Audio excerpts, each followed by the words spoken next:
الحمد لله نحمده ونستعينه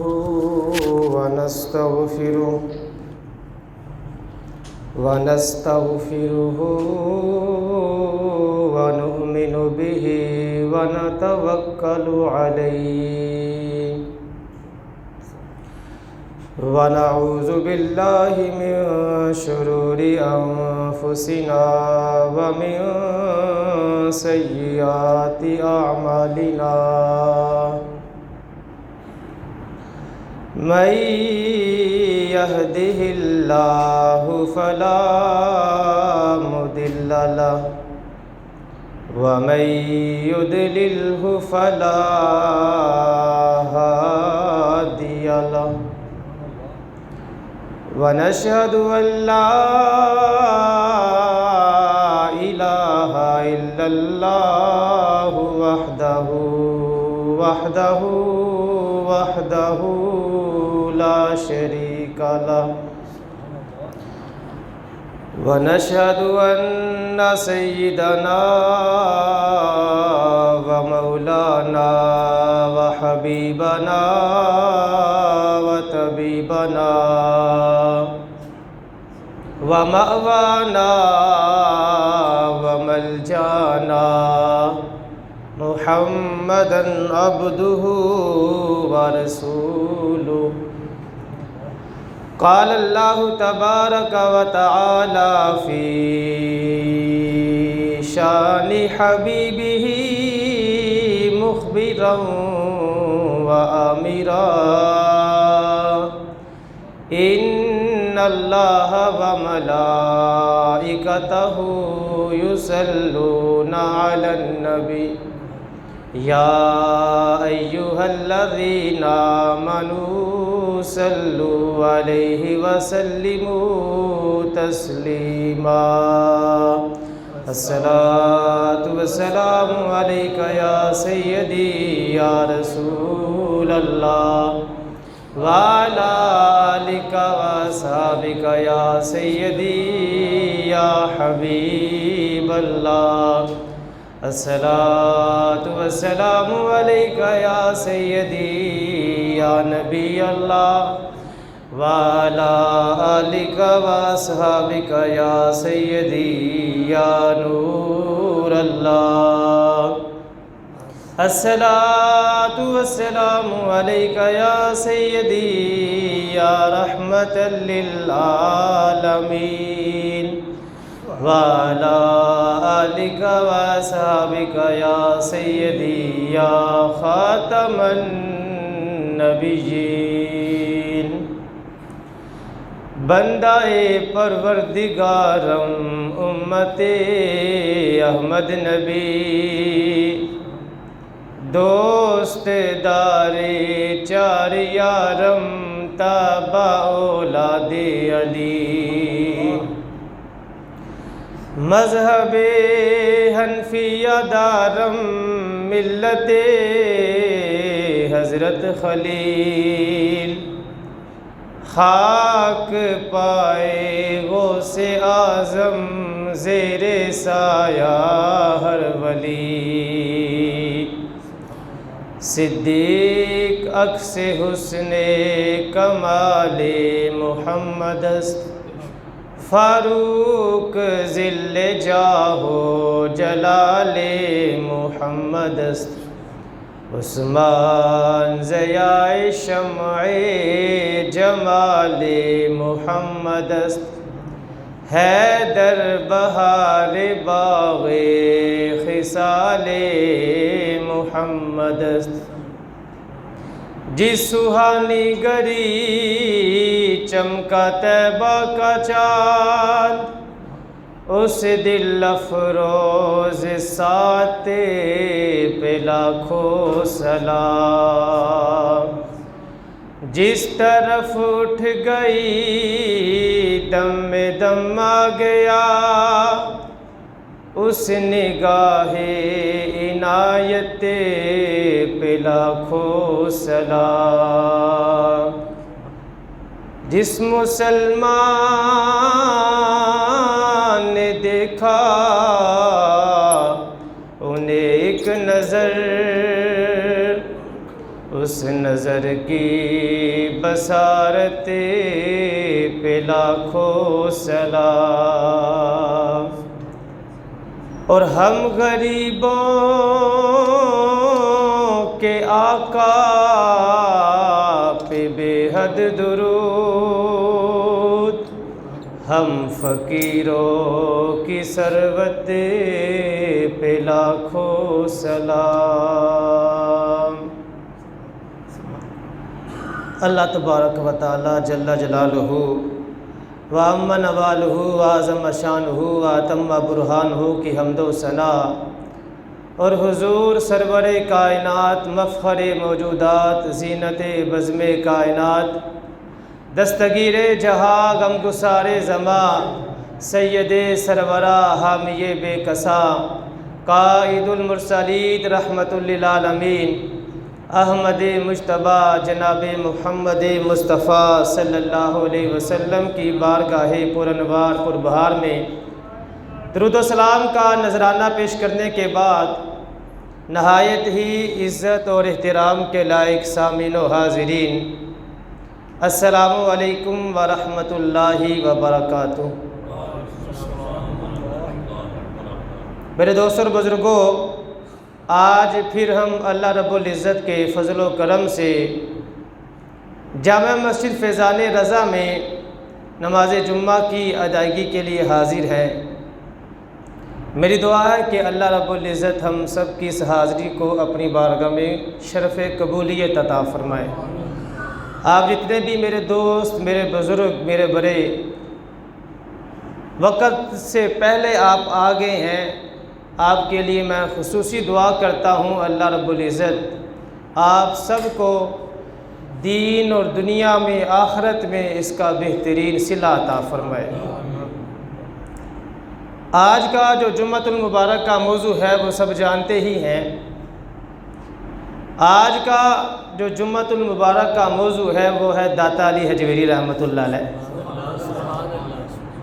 لاہور والے تو ویسے ہی دن رات داتا کا لنگر کھاتے ہیں، لاہور والوں کا زیادہ حق بنتا ہے وہ داتا داتا کریں۔ حضور سیدی فیض عالم داتا گنج بخش رحمۃ اللہ علیہ کا عرس مبارک آ گیا ہے۔ میرے دوستوں اور بزرگوں، موجودہ دور فتنوں کا دور ہے۔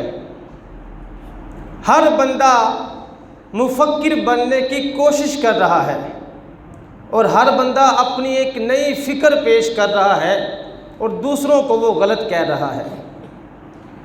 بات اب یہاں تک چل پڑی ہے، ایک ہی گھر میں رہنے والے جو افراد ہیں سب کی فکر الگ الگ ہے، سب کے مسلک الگ الگ ہے۔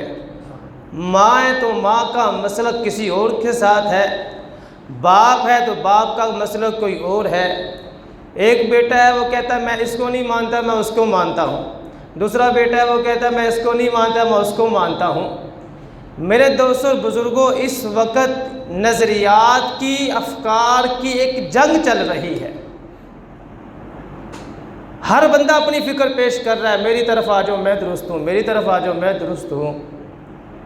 اس حالات میں، ان حالات میں جہاں پر نظریات کی، عقائد کی، افکار کی جنگ چل رہی ہو، ایسے حالات میں جو ایک سنجیدہ مسلمان ہوتا ہے نا، وہ یہ چاہتا ہے کہ مجھے کوئی راستہ مل جائے، کوئی ایسی راہ مجھے مل جائے کہ میں اس راہ پر چلوں اور سرخرو ہو جاؤں، اور قیامت والے دن مجھے اللہ رب العزت کی بارگاہ میں شرمندگی کا سامنا نہ کرنا پڑے۔ یہ ایک سنجیدہ مسلمان کی خواہش ہوتی ہے۔ میرے دوستوں اور بزرگوں، اس حوالے سے قرآن مجید نے ہماری بڑی ہی پیاری رہنمائی فرمائی ہے۔ اللہ رب العزت نے قرآن مجید میں ارشاد فرمایا، یا ایھا الذین آمنوا اتقوا اللہ وکونوا مع الصادقین، اے ایمان والو اللہ سے ڈرو اور سچوں کے ساتھ ہو جاؤ۔ اللہ سے ڈرو اور سچوں کے ساتھ ہو جاؤ۔ اس آیت کی تفسیر میں مفسرین کرام نے یہ لکھا ہے کہ اس آیت کا جو مراد ہے اس آیت کی وہ یہ نہیں ہے کہ آپ جسمانی طور پر سچوں کے ساتھ ہوں، کیونکہ جسمانی طور پر آپ سچوں کی زندگی میں بھی ہر وقت ان کے ساتھ نہیں رہ سکتے، کاروبار بھی کرنا ہے، گھر کا نظام بھی چلانا ہے، جسمانی طور پر آپ ان کی زندگی میں بھی ہر وقت ان کے ساتھ نہیں رہ سکتے۔ اس آیت کا جو مطلب ہے، مقصد ہے، مراد ہے، وہ یہ ہے کہ جو سچے لوگ ہیں آپ ان کے نقش قدم پر چلنا شروع کر دیں۔ بلکہ امام قرطبی رحمۃ اللہ علیہ نے تفسیر قرطبی میں اس آیت مبارکہ کی تفسیر کرتے ہوئے ایک جملہ لکھا۔ آپ فرماتے ہیں ای کونو علی مذہب الصادقین و سبیلہم۔ ٹھیک ہے، امام قرطبی فرماتے ہیں اس آیت کا مطلب یہ ہے، اللہ یہ فرما رہا ہے اے ایمان والو اللہ سے ڈرو اور سچوں کے ساتھ ہو جاؤ۔ اللہ یہ فرما رہا ہے اے ایمان والو اللہ سے ڈرو اور سچوں کے مذہب اور سچوں کے طریقہ کار پہ قائم و دائم رہو۔ اگر اس تشریح کو دیکھا جائے میرے بھائیوں، میرے بزرگوں، پھر مطلب یہ ہوگا کہ ایک بندہ مشرق میں رہتا ہے، اس کے نظریات، اس کے عقائد، اس کے جو افکار ہیں وہ مغرب میں رہنے والے اللہ کے ولی جیسے ہیں، تو سمجھ لے وہ مشرق میں رہ کر اس ولی اللہ کے ساتھ ہے، مشرق میں رہ کر اس ولی اللہ کے ساتھ ہے۔ ایسے ہی ایک بندہ لاہور میں رہتا ہے اور اس کے دل میں 11ویں والے پیر کی محبت ہے، شہنشاہ بغداد کی محبت ہے، شہنشاہ بغداد کے عقائد نظریات کو وہ مانتا ہے اور شیخ عبد القادر جیلانی کی تعلیمات کو وہ دل و جان سے تسلیم کرتا ہے، محبت کرتا ہے۔ اگرچہ وہ لاہور میں رہ رہا ہے، اس آیت سے ہمیں یہ سبق مل رہا ہے، رہ تو وہ لاہور میں رہا ہے لیکن وہ ہے 11ویں والے پیر کے ساتھ۔ ایسے ہی داتا علی حجویری رحمۃ اللہ علیہ کی ذات ہے، یہ سچے لوگ ہیں۔ قرآن نے، ہمارے رب نے ان کے بارے میں یہ حکم دیا ہے، کسی مسلک کی طرف، کسی فرقے کی طرف دوڑنے کی ضرورت نہیں ہے، بس کیا کرنا ہے، سچوں کے ساتھ ہو جاؤ۔ داتا علی حجویری سچے ہیں، شہنشاہ بغداد سچے ہیں، خواجہ اجمیر سچے ہیں، اولیاء اللہ سچے ہیں، اور رب فرما رہا ہے اے ایمان والو اللہ سے ڈرو اور سچوں کے ساتھ ہو جاؤ۔ میرے دوستوں اور بزرگوں، یہ جو آیت کریمہ ہے یہ ہمیں ہمارے ایمان کی حفاظت بتا رہی ہے، اور جس رستے سے بندہ اللہ رب العزت کی بارگاہ تک پہنچ جاتا ہے یہ وہ رستہ ہمیں بتا رہی ہے۔ اور وہ رستہ کون سا رستہ ہے؟ اولیاء اللہ کا رستہ ہے۔ اولیاء اللہ کے نقش قدم پر ہم چلیں گے تو انشاءاللہ جس طرح وہ اللہ پاک کی قرب میں پہنچ گئے ہیں ہم بھی پہنچ جائیں گے ان کے پیچھے چلتے چلتے۔ میرے دوستوں اور بزرگوں، آج ہم نے جس ہستی کا ذکر کرنا ہے وہ ہستی ہے کہ جس ہستی کو خواجہ اجمیر نے، خواجہ غریب نواز رحمۃ اللہ علیہ نے ناقصوں کا پیر کہا ہے اور کاملوں کا رہنما فرمایا ہے، اور جس ہستی کو بابا فرید الدین گنج شکر رحمۃ اللہ علیہ نے باب مراد کہا ہے، اور جس ہستی کے بارے میں علامہ اقبال رحمۃ اللہ علیہ نے فرمایا ہے سید حجویر مخدوم امم مرکد او پیر سنجر را حرم۔ بڑی بڑی ہستیاں جس ہستی کے گن گا رہی ہیں، آج ہم نے اس ہستی کا ذکر خیر کرنا ہے، داتا علی حجویری کی ہم نے باتیں کرنی ہے۔ میرے دوستوں اور بزرگوں، حضور سیدی فیض عالم داتا گنج بخش رحمۃ اللہ علیہ کا جو نام ہے وہ ہے علی۔ کیا نام ہے؟ علی نام ہے داتا صاحب رحمۃ اللہ علیہ کا۔ آپ کے والد کا نام ہے عثمان، ٹھیک ہے جی، اور ابو الحسن آپ کی کنیت ہے۔ محلے میں، جس محلے میں رہتے تھے اس کی طرف نسبت کرتے ہوئے آپ کو حجویری کہا جاتا ہے، محلے کا نام حجویر تھا، اس وجہ سے آپ کو حجویری کہا جاتا ہے۔ اور آپ حیران ہوں گے سن کر، داتا صاحب رحمۃ اللہ علیہ کی شان دیکھیں۔ داتا صاحب رحمۃ اللہ علیہ کا جو سلسلہ نسب ہے، 6 واسطوں سے داتا صاحب امام حسن سے جا ملتے ہیں۔ 6 واسطوں سے، صرف 6 واسطے، 6 واسطے ہیں داتا صاحب رحمۃ اللہ علیہ کے امام حسن تک۔ کتنے پرانے ہیں داتا صاحب؟ امام حسن سے جا ملتے ہیں 6 واسطوں میں۔ اور اللہ پاک نے داتا صاحب رحمۃ اللہ علیہ کو ایک یہ بھی شان عطا فرمائی ہے، داتا صاحب نجیب الطرفین سید ہیں۔ نجیب الطرفین کا مطلب پتہ کیا ہے؟ نجیب الطرفین کا مطلب یہ ہوتا ہے داتا صاحب رحمۃ اللہ علیہ باپ کے طرف سے بھی سید ہے اور ماں کی طرف سے بھی سید ہے۔ حسنی حسینی سید ہے ہمارے داتا صاحب رحمۃ اللہ علیہ۔ گنج بخشے فیض عالم مظہر نور خدا، ناک سارا پیر کامل کامل آرا رہنما۔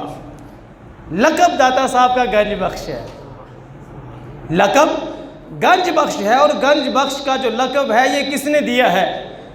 یہ میں نے نہیں دیا، یہ آپ نے نہیں دیا، یہ اس ولی کامل نے دیا ہے جس نے ایک نظر میں 90 لاکھ کو کلمہ پڑھا دیا۔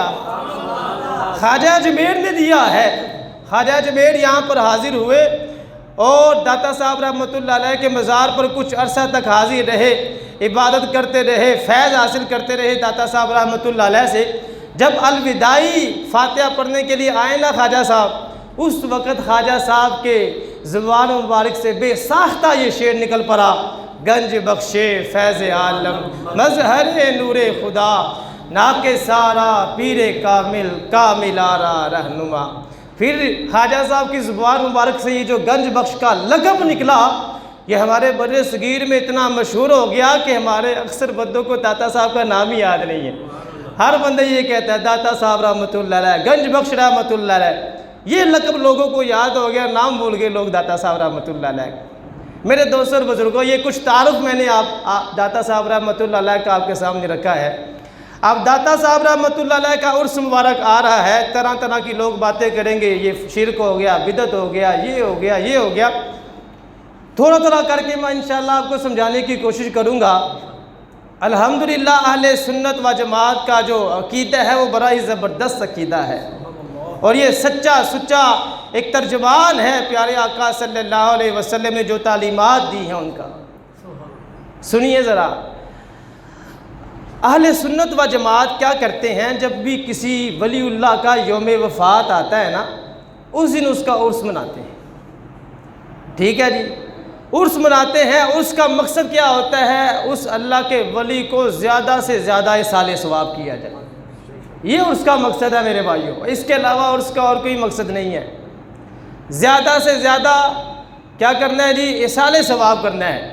اور جس بندے کو عرس کا مقصد سمجھ آ گیا، اس کے سارے مسئلے حل ہو جائیں گے۔ ہمارے اس معاشرے میں دو طبقے پائے جاتے ہیں۔ ایک طبقہ یہ کہتا ہے یہ عرس منانا شرک و بدعت ہے، صحابہ نے عرس منایا، فلاں نے عرس منایا، کہاں لکھا ہے عرس منانے کا؟ ایک طبقہ یہ والا ہے۔ دوسرا طبقہ وہ ہے جو عرس کو میلہ سمجھتے ہیں اور اس میں غیر شرعی کام کرتے ہیں۔ دو طبقے ہیں۔ اگر ہم عرس کے مقصد کو سمجھ لیں، ان دونوں طبقوں کی اصلاح ہو جائے گی۔ عرس کا مقصد کیا ہے جی؟ اصال ثواب۔ کیا مقصد ہے؟ اصال ثواب مقصد ہے۔ میرے بھائیوں، جب عرس کا مقصد ہی اصال ثواب ہے تو پھر وہ طبقہ جو یہ کہتا ہے عرس منانا کہاں لکھا ہے، ہم ان کو یہ کہیں گے کہ عرس کا مقصد اصال ثواب ہے۔ اصال ثواب قرآن میں بھی لکھا ہے، حدیث میں بھی لکھا ہے۔ حدیث پاک میں آتا ہے، ہمارے پیارے آقا صلی اللہ علیہ وسلم کی بارگاہ میں ایک شخص حاضر ہوتا ہے، عرض کرتا ہے یا رسول اللہ صلی اللہ علیہ وسلم، میری ماں اچانک وفات پا گئی، اگر وہ کچھ دیر زندہ رہتی تو مجھے امید تھی کہ وہ اللہ کی راہ میں کچھ صدقہ کرتی۔ رسول اللہ صلی اللہ علیہ وسلم کی بارگاہ میں وہ سوالی کہنے لگا، پیارے آقا صلی اللہ علیہ وسلم، آپ صرف مجھے یہ ارشاد فرما دیں، میری ماں دنیا سے چلی گئی ہے، اگر میں کوئی صدقہ اپنی ماں کی طرف سے کروں، اس کا ثواب میری ماں کو قبر میں پہنچے گا کہ نہیں پہنچے گا؟ میرے بھائیوں، یہ بخاری شریف کی حدیث ہے، بخاری شریف کی حدیث۔ ہمارے پیارے آقا صلی اللہ علیہ وسلم نے ارشاد فرمایا، اے میرے پیارے غلام، جا اپنی ماں کی طرف سے جو صدقہ کرنا ہے کر، اس کا ثواب اللہ پاک تیری ماں کو قبر کے اندر عطا فرمائے گا۔ اور اس کا مقصد ہے اصال ثواب۔ اصال ثواب قرآن میں بھی ہے، حدیث میں بھی ہے۔ اس طبقے کی بھی اصلاح ہو جاتی ہے جب عرس کا مقصد سمجھ آ جائے۔ دوسرا طبقہ جو عرس کو میلہ کہتا ہے اور غیر شرعی کام کرتا ہے، ان کی بھی اصلاح ہو جاتی ہے۔ کیسے ہوتی ہے؟ اس طرح کہ جب عرس کا مقصد اصال ثواب ہے تو پھر ہمیں وہ کام کرنے چاہیے جن پہ ہمیں شریعت ثواب دیتی ہے۔ ثواب ملے گا تو ہم بزرگ کو پیش کریں گے نا ثواب، جب ہم غیر شرعی کام کریں گے ہمیں ثواب کیسے ملے گا؟ جب ثواب نہیں ملے گا تو مقصد ہی ختم ہو جائے گا اس کا۔ دونوں طبقوں کی میرے بھائیوں اصلاح ہو جاتی ہے۔ زیادہ سے زیادہ حضور سیدی فیض عالم داتا گنج بخش رحمۃ اللہ علیہ کی بارگاہ میں کیا کرنا ہے جی؟ ایصال ثواب کرنا ہے۔ اگلی بات سنیں، کہتے ہیں جی عرس، جس دن بندہ فوت ہوتا ہے تم اس دن خوشیاں مناتے ہو، عرس مناتے ہو۔ یہ بھی سنیں ذرا، ہم یوم وصال کو یوم عرس کیوں کہتے ہیں؟ یہ باتیں یاد رکھنے والی ہیں۔ ایک اللہ کا ولی فوت ہو گیا، اس دن کو ہم کہتے ہیں یوم عرس۔ عرس کا مطلب ہے جی شادی۔ عرس کا مطلب کیا ہے؟ شادی۔ اور عربی زبان کے اندر دولہا اور دلہن کو عروس کہا جاتا ہے۔ دولہا اور دلہن کو عروس کہا جاتا ہے۔ اب ہم اس دن کو عرس کیوں کہتے ہیں؟ سنیں ذرا، حدیث پاک میں آتا ہے، ہمارے پیارے آقا صلی اللہ علیہ وسلم نے ارشاد فرمایا، جب کوئی نیک بندہ قبر میں جاتا ہے فرشتے اس سے سوالات کرتے ہیں، جب وہ نیک بندہ ان سارے سوالات کے جوابات درست دے دیتا ہے، اللہ پاک اس نیک بندے کی قبر کو کشادہ فرما دیتا ہے اور اس نیک بندے کی قبر کو نور سے بھر دیتا ہے۔ وہ نیک بندہ فرشتوں سے کہتا ہے مجھے میرے گھر والوں سے ملنے دو، فرشتے اس کو کہتے ہیں نم کا نومت العروس، جا آج اس دلہن کی طرح سو جا، آج دلہن کی طرح سو جا، آج آرام کر، اب تجھے تیرا محبوب ہی جگائے گا آ کر۔ ہمارے علماء کہتے ہیں اس نیک بندے کو فرشتوں نے تدفین کے بعد کیا کہا؟ عروس، دلہے کی طرح سو جا۔ یہ جو لفظ ہے نا، اس لفظ سے نکلا ہے عرس۔ اس لفظ سے کیا نکلا ہے؟ عرس۔ ہم اس لیے اس یوم وفات کو کیا کہتے ہیں جی؟ یوم عرس کہتے ہیں۔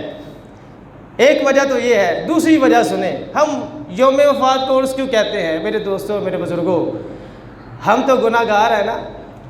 جب اللہ کا نیک بندہ قبر میں جاتا ہے اور جو سرکار کے جو غلام ہیں وہ تو ترستے ہیں کہ کب ہمیں موت آئے گی، کب ہم قبر میں جا کر پیارے آقا صلی اللہ علیہ وسلم کا دیدار کریں گے۔ وہ تو پتہ کیا کہیں گے؟ قبر میں سرکار آئے تو میں قدموں میں گروں، گر فرشتے بھی اٹھائے تو میں ان سے یوں کہوں، اب تو پائے ناز سے میں اے فرشتوں کیوں اٹھوں، مر کے پہنچا ہوں یہاں اس دل ربا کے واسطے۔ اللہ کے نیک بندے تو یہ کہتے ہیں، ہمارے علماء نے لکھا ہے، کیونکہ ہمارے پیارے آقا صلی اللہ علیہ وسلم اس کائنات کے دولہا ہے، اس کائنات کے دولہا ہے۔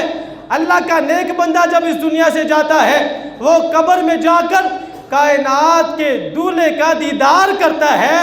اس لیے ہم کہتے ہیں یہ اس ولی کا یوم عرس ہے، شادی کا دن ہے۔ کیوں؟ آج اس نے آمنہ کے لال کا دیدار کر لیا ہے، رسول اللہ صلی اللہ علیہ وسلم کی زیارت کر لی ہے۔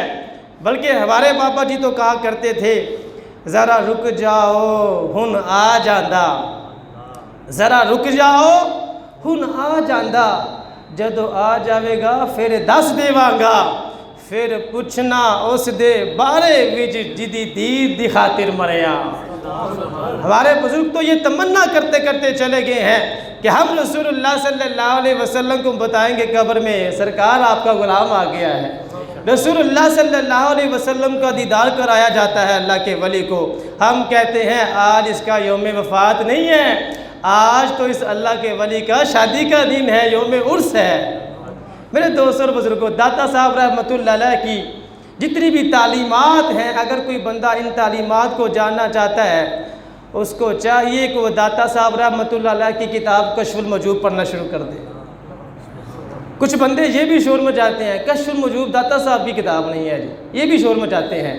میرے دوستوں، میرے بزرگوں، میں آپ سے کہتا ہوں آپ داتا صاحب رحمۃ اللہ علیہ کی کتاب کو پڑھنا شروع کر دو، کشف المجوب آپ کو خود بتائے گی اے میرے پڑھنے والے، تو جسے پڑھ رہا ہے میں کوئی عام کتاب نہیں ہوں، میں داتا علی حجویری کی کتاب ہوں۔ کشف المجوب آپ کو خود بتائے گی۔ خواجہ نظام الدین محبوب اولیاء سلسلہ چشتیہ کے اتنے بڑے بزرگ ہیں، وہ پتہ کیا فرماتے ہیں؟ وہ کہتے ہیں جس بندے کا پیر کامل نہیں ہے، جو بندہ در در کی ٹھوکریں کھا رہا ہے، میں نے کسی کا مرید ہونا ہے لیکن مجھے کوئی ایک نمبر بندہ نہیں مل رہا، میں مرید ہونا چاہتا ہوں لیکن مجھے کوئی ولی کامل نہیں مل رہا، خواجہ نظام الدین محبوب اولیاء سلسلہ چشت کے بڑے پیشوا ہیں۔ آپ فرماتے ہیں اس بندے کو چاہیے وہ داتا صاحب رحمۃ اللہ علیہ کی کتاب پڑھنا شروع کر دے، کشف المحجوب، اللہ پاک اس کی برکت سے اس کو شیخ کامل عطا فرما دے گا۔ سبحان اللہ سبحان اللہ۔ کتاب پڑھنا، داتا صاحب تو فیض بانٹ ہی رہے ہیں۔ داتا صاحب رحمۃ اللہ علیہ نے جو کتاب لکھی ہے وہ بھی فیض بانٹ رہی ہے۔ علم کا سمندر ہے داتا صاحب رحمۃ اللہ علیہ کی کتاب۔ اور داتا صاحب رحمۃ اللہ علیہ کو علم دین سے ویسے ہی بڑا پیار تھا۔ اللہ کا ولی ہوتا ہی وہی ہے جو علم دین حاصل کرتا ہے پہلے۔ جس کے پاس علم دین ہی نہیں ہے وہ کیسے اللہ کا ولی ہو سکتا ہے؟ داتا صاحب رحمۃ اللہ علیہ کا آپ اندازہ لگائیں ان کی شان کا۔ جس خاندان میں پیدا ہوئے سارے علم والے، سارے علم والے، علمی گھرانہ تھا داتا صاحب رحمۃ اللہ علیہ کا۔ اس کے باوجود علم دین حاصل کرنے کا اتنا شوق تھا، ملک شام گئے، ملک عراق گئے علم دین حاصل کرنے کے لیے۔ کتاب میں لکھا ہے 10 ملکوں میں سفر کر کے داتا صاحب رحمۃ اللہ علیہ نے علم دین حاصل کیا ہے۔ خراسان ایک شہر ہے، اس شہر میں جا کر داتا صاحب رحمۃ اللہ علیہ نے 300 مشائخ کرام سے علم حاصل کر کے اپنے آپ کو علم کے نور سے منور کیا ہے۔ اور ایک مدرسہ تھا، وہ مدرسہ پتہ کس نے بنایا تھا؟ سلطان محمود غزنوی رحمۃ اللہ علیہ نے۔ سلطان محمود غزنوی رحمۃ اللہ علیہ نے ایک مدرسہ بنایا، عاشق رسول بادشاہ۔ اور اس مدرسے میں پڑھنے والا ایک بچہ تھا جس کی عمر 12 سال تھی، نام اس کا داتا علی حجویری رحمۃ اللہ علیہ تھا۔ پڑھنے والا بھی ولیوں کا امام ہے، اور جس کا مدرسہ ہے سلطان محمود غزنوی، اتنا بڑا عاشق رسول بادشاہ سلطان محمود غزنوی کی۔ آپ کو ایک بات سناتا ہوں، آپ کا ایک غلام تھا، اس کا نام تھا ایاز۔ کیا نام تھا جی؟ سارے بولے ذرا، کیا نام تھا؟ سلطان محمود غزنوی کا ایک غلام تھا، اس کا نام تھا ایاز۔ ایاز کا آگے ایک بیٹا تھا، اس کا نام تھا محمد۔ ٹھیک ہے، ایاز نے کیا کیا؟ ایاز نے بادشاہ سلامت سے کہا یہ میرا بیٹا ہے، خدمت کے لیے قبول فرمائے، یہ آج سے آپ کی خدمت کیا کرے گا۔ بیٹے نے خدمت کرنا شروع کر دی۔ ایک موقع ایسا آیا کہ سلطان محمود غزنوی رحمۃ اللہ علیہ استنجا کر رہے تھے اور پانی کی حاجت ہوئی تو آواز دی اس غلام کو کہ مجھے پانی دو، لیکن اس کا نام نہیں لیا۔ اس کے علاوہ جب بھی سلطان محمود غزنوی اس کے بیٹے کو بلاتے تھے نا، بڑے پیار سے محمد کہہ کے بلاتے تھے، بڑے پیار سے محبت سے محمد کہہ کر اس کو بلانا۔ لیکن استنجا خانے میں بیٹھے تھے، نام ہی لیا، اس کو کہا مجھے پانی دو۔ وہ بیٹا گھر گیا، اپنے باپ کو کہتا لگتا ہے بادشاہ سلامت مجھ سے ناراض ہے، آج انہوں نے مجھے کام کہا لیکن انہوں نے مجھ سے میرا نام نہیں لیا۔ ابا جان آپ جائیں ذرا پتہ کریں کیا معاملہ ہے، سلطان کیوں مجھ سے ناراض ہے۔ اب ایاز آتا ہے سلطان محمود غزنوی کے پاس، معافی مانگتا ہے، حضور میرے بیٹے سے کوئی غلطی ہو گئی، میں معافی مانگتا ہوں، آپ کیوں ناراض ہیں؟ سلطان پوچھتا ہوا کیا ہے؟ وہ کہتے ہیں جی آج آپ نے اس کا نام نہیں لیا۔ وہ رو رہا ہے گھر میں جا کے کہ بادشاہ سلامت ناراض ہو گئے ہیں۔ سنیے میرے دوستوں بزرگوں، ہمارے جو حکمران ہوتے تھے وہ کیسے عشق رسول صلی اللہ علیہ وسلم ان کے دلوں میں ہوتا تھا۔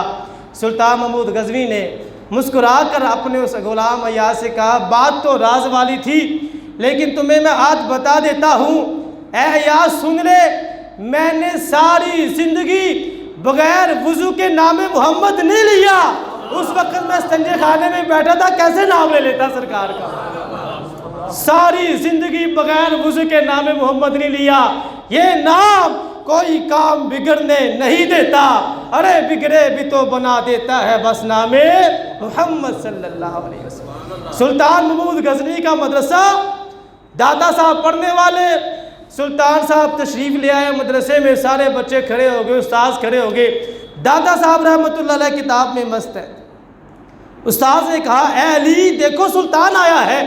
جب داتا صاحب رحمۃ اللہ علیہ نے سلطان کی طرف دیکھا، سلطان محمود غزنوی رحمۃ اللہ علیہ نے داتا صاحب رحمۃ اللہ علیہ بچے کو دیکھا، وہ عاشق رسول تھے۔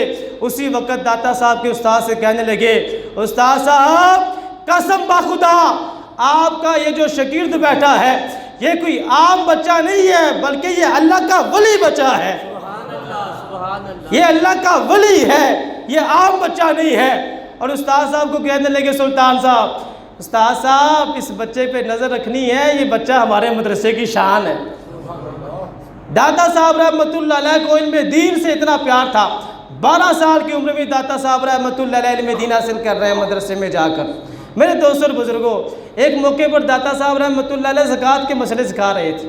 مریدین بیٹھے ہیں، زکوٰۃ کے مسئلے بتا رہے ہیں، جس کے پاس اتنے اونٹ ہوں اس پہ اتنے اونٹ زکوٰۃ ہوگی، جس کے بعد اتنی اونٹنیاں ہوں اس پہ اتنی زکوٰۃ ہوگی، زکوٰۃ کے مسئلے۔ ایک بندہ اٹھ کر کہنے لگا، اور میں نے یہ مسئلے سیکھ کے کیا کرنا ہے، میرے پاس اونٹ ہی نہیں ہے، میں نے کون سی زکوٰۃ دینی، جس طرح ہمارے لوگ کرتے ہیں، میرے پاس تو پیسے نہیں ہیں، میں نے مسئلے سیکھ کے کیا کرنا ہے۔ جب اس نے یہ بات کی، داتا صاحب رحمۃ اللہ علیہ نے فرمایا، او جاہل، اگر تیرے پاس مال ہے تو تجھ پہ زکوٰۃ دینا فرض ہے، اگر نہیں ہے پھر بھی مسئلے سے سیکھ، کیونکہ پھر اگر نہیں ہے تو زکوٰۃ لینا جائز ہے تیرے لیے، اگر ہے تب بھی سیکھ، اگر مال نہیں ہے تب بھی زکوٰۃ کے مسئلے سیکھ۔ داتا صاحب رحمۃ اللہ علیہ کو علم دین سے اس قدر پیار تھا اور اس کو جاہل کہا اس بندے کو۔ میرے دوستوں اور بزرگوں، داتا صاحب رحمۃ اللہ علیہ کی کتاب پڑھے نا، بڑی بڑی پیاری باتیں لکھی ہیں، بڑی ہی بڑی پیاری باتیں۔ آپ کو ایک بات سناتا ہوں، داتا صاحب رحمۃ اللہ علیہ نے اپنی کتاب میں ایک بات لکھی ہے حضرت حبیب بن سلیم رائی رحمۃ اللہ علیہ کی۔ یہ بہت بڑے اللہ کے ولی ہوئے ہیں۔ داتا صاحب رحمۃ اللہ علیہ نے ان کے بارے میں لکھا ہے کہ ان کے پاس ایک بزرگ ہے، یہ عبادت کر رہے تھے، یہ عبادت کر رہے تھے، نماز پڑھ رہے تھے۔ اب اس بزرگ نے کیا دیکھا، یہ عبادت کر رہے ہیں اور ان کی بکریوں کی حفاظت بھیڑیے کر رہے ہیں۔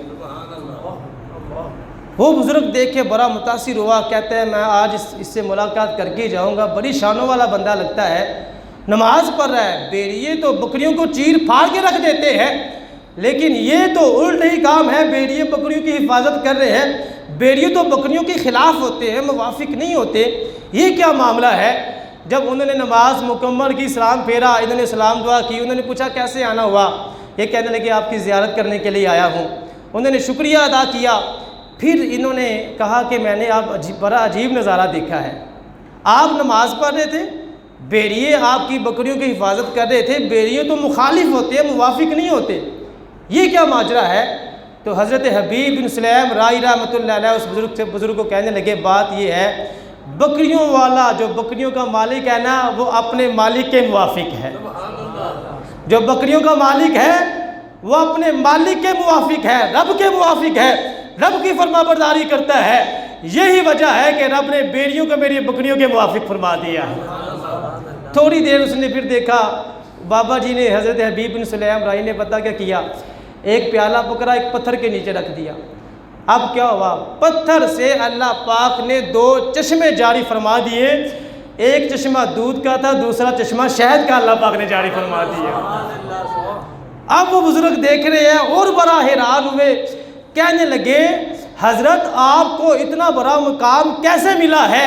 حضرت حبیب بن سلیم رائی کہنے لگے مجھے یہ جو مقام ملا ہے غلامی رسول کی وجہ سے ملا ہے۔ بات ہی ختم کرتی، ہم بھی کہتے ہیں غلام ہے، رسول کے غلام ہے، غلام یہ رسول میں موت بھی قبول ہے، جو ہونا عشق مصطفیٰ تو زندگی فضول ہے۔ انہوں نے کہا مجھے یہ جو مقام ملا ہے یہ غلامی رسول کی ساری برکتیں ہیں۔ پھر وہ فرمانے لگے اے بیٹے تجھے میں ایک بات کہوں سن، تو بڑا حیران ہو رہا ہے، موسیٰ علیہ السلام کی قوم نافرمانیاں کرتی تھی، اللہ پاک نے ان کے لیے پتھروں سے پانی جاری کر دیا تھا، ہم تو رسول اللہ کے غلام ہیں، ہم تو رسول اللہ صلی اللہ علیہ وسلم کے غلام ہیں جن کا درجہ بہت بلند ہے، اگر ان کے امتی کے لیے پتھروں سے شہد اور دودھ نکلائے تو حیرانگی والی کیا بات ہے۔ اب وہ جو بندہ داتا صاحب رحمۃ اللہ علیہ نے بڑی کمال کی باتیں لکھی ہیں، ہم پڑھتے نہیں ہیں، اب وہ بندہ کہتا ہے مجھے کوئی نصیحت کر دے، اتنے بڑے اللہ کے ولی ہیں، اتنے بلند مقام پر ہیں، یہ جو نصیحت میں آپ کو سنانے لگا ہوں میرے دوستوں اور بزرگوں سمجھ لیں یہ نصیحت داتا صاحب رحمۃ اللہ علیہ کا لنگر آپ کو دے رہا ہوں، یہ لنگر آپ نے سنبھال کے رکھنا ہے۔ اب 2 نصیحتیں کی اس بزرگ نے، وہ فرمانے لگے حضرت حبیب بن سلیم رائی رحمۃ اللہ علیہ نے فرمایا اس بندے کو 2 نصیحتیں کرتا ہوں، پہلی نصیحت میری یہ ہے کہ اپنے دل میں لالچ نہ آنے دینا، اپنے دل میں لالچ کو نہ آنے دینا، دوسری نصیحت یہ ہے اپنے پیٹ کو حرام سے محفوظ رکھنا۔ یہ ہوتے ہیں اللہ کے ولی، یہ ہے اللہ کے ولیوں کا روحانی لنگر جو آج جامع مسجد فیضان رضا سے میں آپ کو دے رہا ہوں، یہ داتا صاحب رحمۃ اللہ علیہ نے اپنی کتاب میں لکھا ہے۔ میرے دوستوں اور بزرگوں، ہم اگر یہ دو باتیں اپنا لیں سارے مسئلے حل نہیں ہو جائیں گے۔ ہمارے دلوں میں لالچ اتنی آ گئی ہے، دونوں ہاتھوں سے اکٹھا کر رہے ہیں، نہ حرام دیکھ رہے ہیں نہ حلال دیکھ رہے ہیں۔ اللہ کا ولی نصیحت کیا کر رہا ہے؟ کیا کرنا ہے؟ دل میں لالچ کیوں نہیں آنے دینا، دل میں لالچ کیوں نہیں آنے دینا۔ اور دوسری نصیحت کیا کی؟ اپنے پیٹ کو حرام سے محفوظ رکھنا ہے، حرام نہیں کھانا، حلال کھانا ہے، محنت کر کے، مزدوری کر کے، چوریاں ڈکیتیاں کر کے نہیں کھانا، حلال کھانا ہے، کمانا ہے۔ یہ اللہ کے ولی نے نصیحت کی۔ ایک اور بات اسی کتاب میں لکھی ہے، آپ حیران ہوں گے۔ خواجہ حسن بصری رحمۃ اللہ علیہ کے پیچھے حجاج بن یوسف کے سپاہی پڑ گئے مارنے کے لیے، ظالم بادشاہ تھا، آپ سب جانتی ہیں۔ حجاج بن یوسف بھاگتے بھاگتے جو خواجہ حسن بصری تھے وہ بھاگتے بھاگتے کہاں پہ آئی؟ حضرت حبیب اجمی کی درگاہ میں آگے، درگاہ میں آگے، سپاہی سارے پیچھے مارنے کے لیے آگے۔ اب وہاں پر آ کر بیٹھ کے ان کو خواجہ حسن بصری نظر ہی نہیں آ رہے سپاہیوں کو۔ وہ کہتے ہیں سپاہی حبیب اجمی کو، یہاں خواجہ حسن بصری آئے ہیں؟ وہ کہتے ہیں یہی ہیں، میری خانقاہ میں ہے۔ وہ ساری خانقاہ میں تلاشی لیتے ہیں، ان کو نظر نہیں آتا۔ وہ کہتے ہیں تم ہمارے ساتھ مذاق کر رہے ہو؟ وہ کہتے ہیں یہی ہیں، میں سچ کہہ رہا ہوں، میں سچ کہہ رہا ہوں، خواجہ حسن بصری یہی ہیں، لیکن ان کو نظر نہیں آ رہے تھے۔ وہ تلاش کر کے واپس چلے گئے۔ مختصر کر کے آپ کو بتا دوں، خواجہ حسن بصری رحمۃ اللہ علیہ نے حبیب اجمی سے بعد میں کہا، آپ ان کو صاف صاف لفظوں میں یہ کہہ رہے ہیں کہ میں یہی ہوں یہی ہوں، آپ کچھ اور کہہ دیتے۔ تو حبیب اجمی رحمۃ اللہ علیہ فرمانے لگے، تو جو ان کو نظر نہیں نہ آیا، اس کی وجہ یہ تھی کہ میں نے سچ بولا ہے۔ سبحان اللہ، سبحان اس کی وجہ کیا تھی؟ میں نے سچ بولا ہے۔ سچ بولنے کی برکت سے اللہ نے تجھے بھی بچا لیا ہے، مجھے بھی بچا لیا ہے۔ اگر میں جھوٹ بولتا تو بھی شرمندہ ہوتا تو میں بھی شرمندہ ہو جاتا۔ داتا صاحب رحمۃ اللہ علیہ کی کتاب میں یہ بات لکھی ہے۔ داتا صاحب رحمۃ اللہ علیہ کی کتاب ہمیں یہ سبق دیتی ہے، اپنے پیٹ کو حرام سے بچا کے رکھنا ہے۔ داتا صاحب رحمۃ اللہ علیہ کی کتاب ہمیں یہ درس دے رہی ہے، اپنے دل میں لالچ کیوں نہیں آنے دینا۔ داتا صاحب رحمۃ اللہ علیہ کی کتاب ہمیں یہ سبق دے رہی ہے، یہ لنگر لے داتا صاحب رحمۃ اللہ علیہ کا۔ داتا صاحب فرماتے ہیں سچ بولنا ہے۔ کیا کرنا ہے جی؟ سچ بولنا ہے۔ میری دعا ہے کہ میں نے جتنی بھی یہ باتیں کی ہیں، اللہ پاک ان سب باتوں کو اپنی بارگاہ میں قبول فرمائے۔ عرس آ رہا ہے، مزار پہ لازمی جانا ہے۔ داتا صاحب رحمۃ اللہ، ہم میں کچھ ایسے بندے بھی ہیں جو اس کے موقع پر بھی نہیں جاتے، پورا سال تو جاتے نہیں ہیں، لوگ دوسرے شہروں سے آ رہے ہیں۔ میاں شیر ربانی شیر محمد شرک پوری رحمۃ اللہ علیہ وہ فرمایا کرتے تھے، جس بندے کے پاس مدینے جانے کے لیے پیسے نہیں نہ ہیں، اس کو چاہیے وہ داتا صاحب حاضری دینا شروع کر دے۔ داتا صاحب جایا کرے، ایک وقت آئے گا داتا صاحب جاتے جاتے وہ بندہ مدینے بھی چلا جائے گا۔ تو یہ کام میرے دوست اور بزرگوں آپ نے لازمی کرنا ہے، زیادہ سے زیادہ داتا صاحب رحمۃ اللہ علیہ کی بارگاہ میں اصالِ ثواب کرنا ہے۔ میری دعا ہے کہ آپ جتنے بھی دوست احباب آئے ہیں، اللہ پاک ہم سب کو مرتے دم تک اپنے ولیوں کا دامن تھامنا نصیب فرمائے۔ وآخر دعوانا الحمدللہ رب العالمین۔